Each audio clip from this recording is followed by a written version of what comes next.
हरिओम तत्सत। जन्म कुंडली विश्लेषण। यह मीन लग्न की कुंडली है और सबसे पहले सूर्य से फलादेश प्रारंभ करते हैं।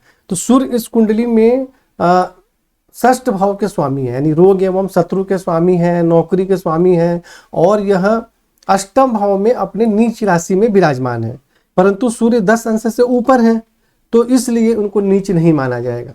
यानी कि 10 अंश तक, यदि 10 अंश के नीचे तुला राशि में अगर सूर्य रहेंगे तो उनको नीच का बहुत ज़्यादा प्रभाव रहता है, यानी नीच माना जाता है। लेकिन 10 अंश से ऊपर हो जाते हैं तो पूर्ण रूप से उनको नीच नहीं माना जाता है।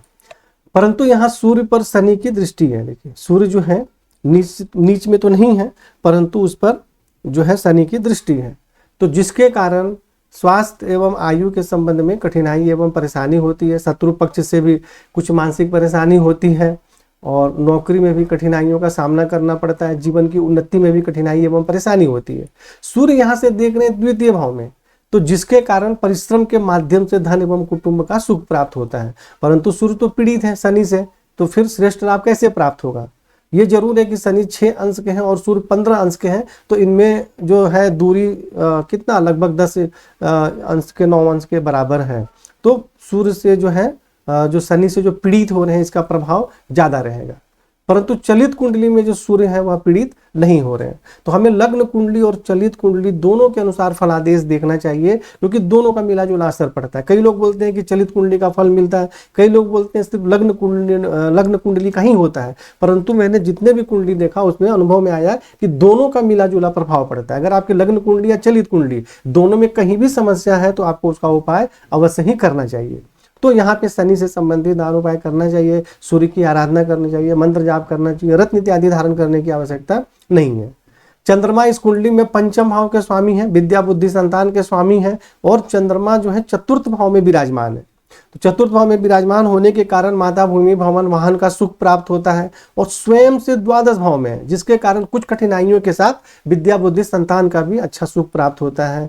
दसम भाव में दृष्टि के कारण पिता राज रोजगार के क्षेत्र में सुख सम्मान एवं सफलता प्राप्त होती है। तो चंद्रमा यहाँ पर बहुत अच्छा लाभ दे रहे हैं, परंतु स्वयं से द्वादश भाव में है तो जैसे कि बहुत अच्छा लाभ नहीं मिलता, उसमें कुछ कमी हो जाती है। तो इसलिए चंद्रमा का मंत्र जाप इत्यादि करना चाहिए, जिससे कि श्रेष्ठ लाभ प्राप्त हो सके। और चंद्रमा यहाँ गुरु के साथ भी विराजमान है, जिसको कि गजकेसरी योग बोला जाता है। यानी कि लग्नेश और पंचमेश दोनों यहाँ पर विराजमान है, और दशमेश भी है। तो यह बहुत ही अच्छा योग है। ऐसे व्यक्ति को जीवन में उन्नति होती है, मान सम्मान प्रतिष्ठा भी प्राप्त होती है। मंगल जो है इस कुंडली में धन भाव के स्वामी है और भाग्य भाव के स्वामी है।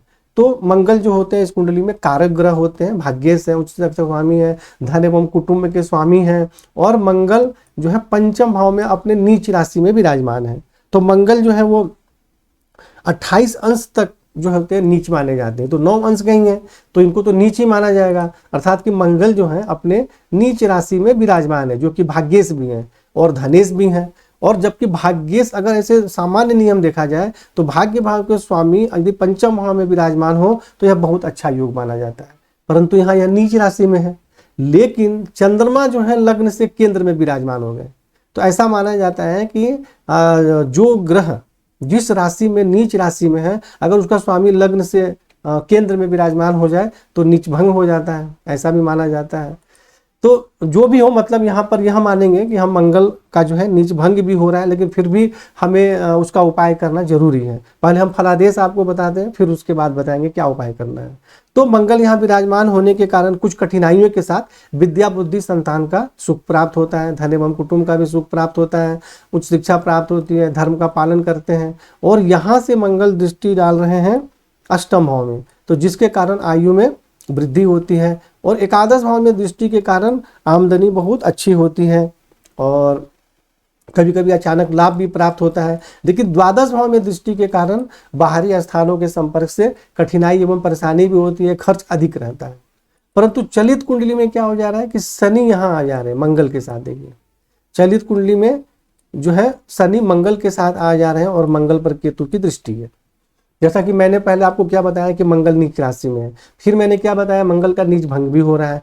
परंतु यहाँ मंगल लग्न कुंडली में केतु से पीड़ित हो रहे हैं, और चलित कुंडली में केतु और शनि दोनों से पीड़ित हो रहे हैं। तो पंचम भाव में मंगल तो पीड़ित हो गए, तो जिसके कारण जो हम श्रेष्ठ लाभ प्राप्त नहीं होगा। यानी क्या होगी परेशानी कि विद्या, बुद्धि, संतान, भाग्य की उन्नति, धन एवं कुटुंब के सुख में कठिनाई एवं परेशानी होती है।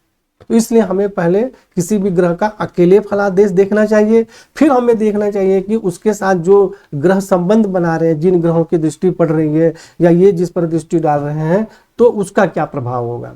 तो यहाँ मंगल अगर पीड़ित नहीं होते तब तो बहुत अच्छा योग था, नीच भंग भी हो जा रहा था, लेकिन पीड़ित होने के कारण धन, कुटुंब, भाग्य की उन्नति में कठिनाई एवं परेशानी होती है, जीवन संघर्ष में हो जाता है, सही प्रकार से उन्नति नहीं हो पाती है। तो इसलिए यहाँ पे हमें मंगल को प्रबल करना अत्यंत ही आवश्यक है। मंगल का मंत्र जाप करें, इसको प्रबल करें और केतु और शनि से संबंधित दान एवं उपाय करना है। बुध जो है इस कुंडली में चतुर्थ भाव के स्वामी है, माता भूमि भवन के स्वामी है, पत्नी एवं वैवाहिक जीवन के स्वामी है, और ये अष्टम भाव में चले गए। अष्टम भाव में सूर्य के साथ विराजमान है। जब 15 अंश के हैं, 24 अंश के हैं, मतलब यहाँ पे अस्त ही माना जाएगा। तो छठे, 8वें, 12वें भाव में कोई भी लाभ देने वाले ग्रह चले जाते हैं तो उनके फल में कमी हो जाती है। ऐसा नहीं है कि फल नहीं मिलेगा, फल में कमी हो जाती है। तो बुध यहाँ विराजमान हो गए तो आयु में तो वृद्धि होती है, परंतु माता भूमि, भवन, वाहन, पत्नी, वैवाहिक जीवन, दैनिक रोजगार, इन सभी क्षेत्रों में कठिनाई एवं परेशानी होती है। और कमजोर भी है, यहाँ सूर्य के साथ अस्त भी है, अंश बल में कमजोर भी है। यहाँ से द्वितीय भाव में दृष्टि डालेंगे तो धन एवं कुटुंब का सुख प्राप्त होता है, लेकिन यहाँ बुध को प्रबल करना अत्यंत ही आवश्यक है। बुध को जब मजबूत करेंगे तभी आपको श्रेष्ठ लाभ प्राप्त हो सकेगा। गुरु जो है इस कुंडली में लग्नेश है, लग्न के स्वामी है, दसम भाव के स्वामी है, यानी पिता राज रोजगार के स्वामी है, स्वास्थ्य जीवन में उन्नति के स्वामी है, और चतुर्थ भाव में विराजमान है। तो चतुर्थ भाव में विराजमान होने के कारण माता भूमि भवन वाहन का श्रेष्ठ सुख प्राप्त होता है। अभी मैंने यहाँ क्या बताया कि चतुर्थ भाव का स्वामी बुध अष्टम भाव में, तो माता भूमि भवन के सुख में कमी होती है, लेकिन उस कमी को पूरी करने के लिए गुरु और चंद्र यहाँ विराजमान हो गए। तो इसीलिए जीवन में एक ही ग्रह के फलादेश को आखिरी निर्णय नहीं मानना चाहिए। लेकिन जब बुध का समय आएगा तो भूमि भवन इन सब क्षेत्रों में कमी भी होगी, जब गुरु का समय आएगा तो उसमें लाभ भी होगा। तो कोई भी ग्रह अपनी दशा में विशेष अपना प्रभाव देते हैं, तो गुरु का फलादेश समझते हैं। तो गुरु यहाँ विराजमान है, जिसके कारण माता भूमि भवन वाहन का सुख प्राप्त होता है, शारीरिक स्वास्थ्य, सौंदर्य, सम्मान, प्रतिष्ठा में वृद्धि होती है। यहाँ से अष्टम भाव में दृष्टि के कारण आयु में वृद्धि होती है, और दसम भाव में दृष्टि के कारण पिता राज रोजगार का श्रेष्ठ सुख प्राप्त होता है। द्वादश भाव में दृष्टि के कारण बाहरी स्थानों के संपर्क से सहयोग प्राप्त होता है, और धर्म के लिए या अच्छे कार्य के लिए आप खर्च करते हैं। तो गुरु यहाँ पर बहुत अच्छा लाभ दे रहे हैं, और वक्री है तो और भी अच्छा है, क्योंकि कोई भी ग्रह वक्री का मतलब सिर्फ यह होता है कि उस ग्रह के बल में वृद्धि हो गई। फलादेश में देखना है, यदि गुरु वक्री और फलादेश परेशानी का कर रहे हैं तो परेशानी होगी, और गुरु जो है फलादेश के अनुसार लाभ दे रहे हैं, वक्री है तो लाभ ज्यादा अच्छा होगा। तो सभी ग्रहों के सभी भावों को देखना चाहिए, तब उसके बाद आखिरी निर्णय लेना चाहिए। सिर्फ एक ग्रह अच्छा हो जाने से नहीं होता है। अब मान लीजिए चलो गुरु अच्छा फल दे रहा है, तो गुरु की जब दशा वगैरह आएगी तब तो अच्छा लाभ प्राप्त होगा, लेकिन फिर जब गुरु में और ग्रहों की अंतर्दशा आएगी तो फिर परेशानी भी होगी, सुख दुख साथ चलते रहते हैं। तो इसलिए बाकी जो ग्रह परेशानी का योग बना रहे हैं, हमें उनको भी ठीक करना अत्यंत ही आवश्यक है। तो गुरु यहाँ पे बहुत अच्छा लाभ दे रहे हैं और श्रेष्ठ लाभ दे रहे हैं। उसके बाद हम शुक्र के विषय में चर्चा करते हैं। शुक्र जो है वो तृतीय भाव के स्वामी है, पराक्रम के स्वामी है, भाई बहन के स्वामी है, आयु के स्वामी है, और शुक्र जो है वह सप्तम भाव में विराजमान है और अपनी नीच राशि में है। देखिए यहाँ पर तो शुक्र जो है वो 27 अंश तक नीच माने जाते हैं, हालांकि 26 अंश, एक ही अंश कम है, और लग्न से केंद्र में है। तो ऐसा भी नियम है कि अगर लग्न से केंद्र में कोई ग्रह नीच राशि में होते हैं तो उनको नीच का प्रभाव ज्यादा नहीं रहता है। लेकिन शुक्र यहाँ पे राहु के साथ विराजमान है, देखिए इसके राहु के साथ विराजमान है, और केतु की दृष्टि भी है, मतलब राहु ज्यादा शुक्र को पीड़ित करते हैं। तो सप्तम भाव में शुक्र राहु से पीड़ित हो गए, तो जिसके कारण पत्नी एवं वैवाहिक जीवन के सुख में कठिनाई एवं परेशानी भी होती है, दैनिक रोजगार में भी कठिनाइयों का सामना करना पड़ता है। तो इसलिए यहाँ पे, और लग्न में दृष्टि के कारण शारीरिक सौंदर्य में तो वृद्धि होती है, परंतु स्वास्थ्य से संबंधित कुछ परेशानी भी होती है। तो और पराक्रमी भी ऐसे व्यक्ति होते हैं, क्योंकि पराक्रम के भी स्वामी है शुक्र है। तो शुक्र का मंत्र जाप इत्यादि करना है, इसका रत्न धारण नहीं करना है। शुक्र का मंत्र जाप करिए, लक्ष्मी जी की आराधना करिए, और राहु केतु से संबंधित दान एवं उपाय करना है। शनि जो है इस कुंडली में आय भाव के स्वामी है और व्यय भाव के भी स्वामी है, यानी आमदनी के भी स्वामी है, खर्च के स्वामी है, विदेश के भी स्वामी, और ये छठे भाव में विराजमान है सूर्य के घर में। तो यहाँ विराजमान होने के कारण शत्रु पक्ष पर तो प्रभाव रहता है, परंतु पेट में, किडनी में किसी प्रकार की परेशानी होने की, जैसे पथरी इत्यादि भी होने की संभावना रहती है। और आमदनी प्राप्त करने में कठिनाइयों का सामना करना पड़ता है। आमदनी सही प्रकार से नहीं होती है, अगर किसी को आप उधार पैसा दे देंगे तो वो फिर मिलने में बहुत मुश्किल हो जाती है। तो इसलिए किसी को भी उधार पैसे इत्यादि देने से बचना चाहिए। तो अब यहाँ शत्रु पक्ष पर तो प्रभाव रहेगा, परंतु पेट में समस्या भी होगी, आमदनी प्राप्त करने में भी कठिनाइयों का सामना करना पड़ता है। अब यहाँ से शनि देख रहे हैं अष्टम भाव में, तो यहाँ अगर शनि देखेंगे तो उसका फलादेश क्या होगा कि आयु में वृद्धि होती है, परंतु यहाँ सूर्य को देख रहे हैं। आप समझिए, अगर सूर्य यहाँ नहीं होते तो शनि का क्या फलादेश होगा, अष्टम भाव में दृष्टि के कारण कि आयु में वृद्धि होती है, परंतु सूर्य पर देखने के कारण स्वास्थ्य एवं आयु के संबंध में परेशानी होती है, जीवन की उन्नति में भी कठिनाई एवं परेशानियों का सामना करना पड़ता है। और यहाँ से शनि स्व राशि में देख रहे हैं, विदेश के घर में या खर्च के घर में, तो ऐसे व्यक्ति अपने सुख सुविधाओं के लिए अत्यधिक खर्च करते हैं, बाहरी स्थानों के संपर्क से भी सहयोग प्राप्त होता है। और तृतीय भाव में दृष्टि के कारण पराक्रम में वृद्धि होती है, भाई बहन का सुख प्राप्त होता है। तो इस प्रकार आपको शनि का फलादेश आप समझ गए। लेकिन चलित कुंडली में मैंने क्या बताया था कि शनि यहाँ मंगल के साथ आ जा रहे हैं। अभी मैंने शनि का लग्न कुंडली के अनुसार फलादेश बता दिया कि भाई यहाँ विराजमान होकर या सूर्य पर दृष्टि डालकर क्या प्रभाव दे रहे हैं। तो चलित कुंडली में शनि जो है मंगल के साथ आ गए, तो धनेश और आयेश का यहाँ संबंध बन गया। तो सामान्य नियम क्या है कि धन भाव के स्वामी और आय भाव के स्वामी एक जगह कहीं विराजमान हो जाते हैं तो बहुत अच्छा लाभ प्राप्त होता है। लेकिन यहाँ मंगल और शनि पर यह नियम लागू नहीं होता है कि दोनों एक दूसरे के शत्रु हैं। शनि और मंगल एक जगह विराजमान हो जाते हैं तो उसको विस्फोटक योग भी कहा जाता है। हालांकि लग्न कुंडली में तो नहीं है, लेकिन चलित कुंडली में है, और मैंने पहले भी बताया कि दोनों का मिला जुला प्रभाव होता है। तो शनि और मंगल जब यहाँ विराजमान हो जाएंगे तो धन में, कुटुंब में और आमदनी में, इन सभी चीजों में कठिनाई एवं परेशानी होती है, और संतान से भी मतभेद हो जाता है या संतान की उन्नति में भी रुकावट होती है। तो कई तरह की परेशानी हो सकती है। तो इसलिए यहाँ पे मंगल और शनि, हमें दोनों का उपाय करना जरूरी है। और हम दोनों का भी रत्न नहीं धारण कर सकते क्योंकि यहाँ पे दोनों एक दूसरे के शत्रु हैं।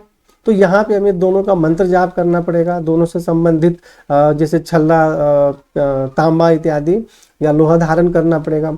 और ऐसे व्यक्ति को महामृत्युंजय मंत्र का जाप सबसे ज्यादा करना आवश्यक है, क्योंकि महामृत्युंजय मंत्र के माध्यम से ही शनि मंगल का जो योग बन रहा है इसको ठीक किया जा सकता है। बाकी हमें शनि और मंगल का जो उपाय है वो तो करना ही है, लेकिन महामृत्युंजय मंत्र का जाप, और दूसरी बात कि आयुष और धनेश का जो संबंध बन रहा है और वो दोनों एक दूसरे को पीड़ित कर रहे हैं, जिसके कारण लक्ष्मी मंत्र का जाप। देखिए, ज्योतिष में जो उपाय होते हैं, रत्न से भी उपाय होता है। जहाँ रत्न की जरूरत है वहाँ रत्न धारण कर लिए, और जहाँ पे दान उपाय करना है वहाँ दान उपाय कर लिए। लेकिन जहाँ देवताओं की साधना की जरूरत है वहाँ देवताओं की साधना से ही समस्या ठीक होगी, खाली टोना टोटका करने से नहीं होगा। तो यहाँ ऐसे व्यक्ति को पहली बात कि महामृत्युंजय मंत्र का जाप करना जरूरी है। दूसरी चीज कि आपको लक्ष्मी मंत्र का अनुष्ठान ज्यादा से ज्यादा करना चाहिए, जिससे कि जो भी धन से संबंधित, आमदनी से संबंधित जो परेशानी है वह भी दूर हो जाएगी। राहु इस कुंडली में सप्तम भाव में विराजमान है शुक्र के साथ, तो जिसके कारण पत्नी एवं वैवाहिक जीवन के सुख में कठिनाई एवं परेशानी होती है। यहाँ से एक आदर्श भाव में दृष्टि डाल रहे हैं, जिसके कारण आमदनी प्राप्त करने में कठिनाइयों का सामना करना पड़ता है। कभी अचानक लाभ प्राप्त होता है तो अचानक नुकसान भी हो जाता है। लग्न में दृष्टि के कारण शारीरिक स्वास्थ्य, सौंदर्य, जीवन की उन्नति में कठिनाई एवं परेशानी होती है। तृतीय भाव में दृष्टि के कारण पराक्रम में वृद्धि होती है, भाई बहन का सुख प्राप्त होता है। केतु लग्न में विराजमान है, तो जिसके कारण शारीरिक स्वास्थ्य एवं जीवन की उन्नति में सफलता प्राप्त होती है। और ऐसे व्यक्ति का स्वभाव भी उग्र होता है, क्योंकि केतु में मंगल के समान गुण होते हैं। और पंचम भाव में जब मंगल दृष्टि डालेंगे, केतु दृष्टि डालेंगे, पंचम भाव में केतु मंगल पर दृष्टि डाल रहे हैं, जिसके कारण विद्या, बुद्धि, संतान, धन, कुटुंब, भाग्य, इन सभी क्षेत्रों में कठिनाई एवं परेशानी होती है। अब संतान से संबंधित परेशानी का मतलब यह नहीं कि संतान नहीं होगा, संतान होगा, परंतु संतान का स्वामी तो यहाँ अच्छी स्थिति में है। तो यहाँ पीड़ित होने का मतलब क्या होगा कि जैसे संतान के स्वास्थ्य में प्रॉब्लम हो जाए, या संतान की उन्नति सही प्रकार से ना हो, या संतान से आपका मतभेद हो जाए, तो कई तरह की प्रॉब्लम हो सकती है। तो ऐसा नहीं कि मैंने बोला कि विद्या, बुद्धि, संतान के सुख में परेशानी होगी तो मतलब कि बिल्कुल मिलेगा ही नहीं। उनमें परेशानी हो सकती है जीवन में, और एक ही दिन में सारी परेशानी नहीं होती है। कई बार होता है कि जैसे बच्चे हो गए तो 10-12 साल तक या 20 साल तक तो अच्छा संबंध रहता है, बाद में जब जैसे दूसरे पीड़ित करने वाली ग्रह की दशा आती है तो उनसे मतभेद भी हो जाता है। तो इन सभी चीजों को समझना जरूरी है और पहले से हमें सावधान रहना जरूरी है। सप्तम भाव में दृष्टि के कारण कठिनाइयों के साथ पत्नी एवं वैवाहिक जीवन का सुख प्राप्त होता है, दैनिक रोजगार में सफलता प्राप्त होती है। 9वें भाव में दृष्टि के कारण भाग्य की उन्नति में कठिनाइयों का सामना करना पड़ता है। और तो इस प्रकार आपको सभी ग्रहों का फलादेश बता दिया गया और आपकी कुंडली में संपूर्ण ग्रहों के फलादेश और उपाय बताए गए हैं। तो आप पहले कुंडली में जो फलादेश बताए गए हैं, उपाय बताए गए हैं, उसको पढ़ के आप समझ लीजिए, इस वीडियो को भी देखिए और फिर उसके बाद आप फोन से विस्तार से चर्चा करिए। आपका क्या प्रश्न बाकी रह गया या क्या आपको नहीं समझ में आया तो फोन के माध्यम से आपको समझाया जाएगा। हरिओम तत्सत।